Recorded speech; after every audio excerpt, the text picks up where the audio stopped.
وسيق الذين اتقوا ربهم إلى الجنة زمرا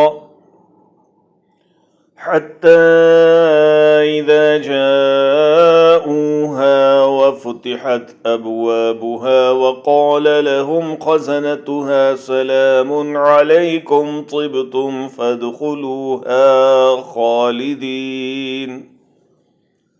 اور جو لوگ اپنے رب سے ڈرتے تھے ان کے گروہ در گروہ جنت کی طرف روانہ کیے جائیں گے، یہاں تک کہ جب اس کے پاس آ جائیں گے اور دروازے کھول دیے جائیں گے، اور وہاں کے نگہبان ان سے کہیں گے تم پر سلام ہو، تم خوشحال رہو، تم اس میں ہمیشہ کے لیے چلے جاؤ.